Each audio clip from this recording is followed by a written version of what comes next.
निर्वंशा ये शब्द बोला जाता है। इसका मीनिंग क्या होता है बता सकते हैं कोई आदमी? तो मम्मी का डायलॉग सबसे ज़्यादा फेमस होता है निर्वंशा कहीं का। इसका मतलब यह हुआ कि आपका अभी तक वंश नहीं आया है। तो ये गाली आपका चलेगा कब तक? जब तक आप अनमैरिड हैं। आफ्टर मैरिज आपका शादी हो गया, उसके बाद एक बच्चा आ गया, फिर अगर मम्मी बोले निर्वंशा कहीं के, तो उस समय आप बोल सकते हैं कि मेरे सामने में एक संतति का निर्माण हो चुका है, अब हम निर्वंशा नहीं है। तो यही पॉइंट आया क्या कि यहाँ पे एक शब्द है, निर का मतलब नहीं और वंशा का मतलब वंश।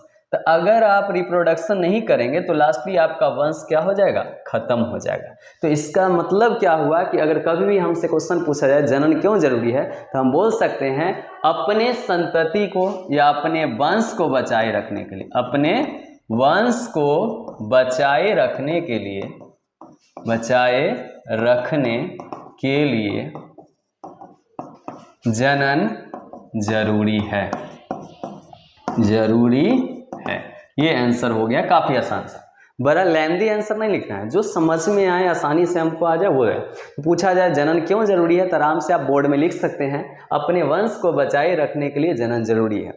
जो जीव जनन नहीं कर पाएंगे वो धीरे धीरे विलुप्त हो जाएंगे। फॉर एग्जाम्पल डायनासोर नहीं है, इंसान अभी जो है पृथ्वी पर सबसे ज़्यादा जो है ना जनन का क्षमता किसके अंदर है? इंसान के अंदर में। इंसान के अंदर जिसमें नहीं भी है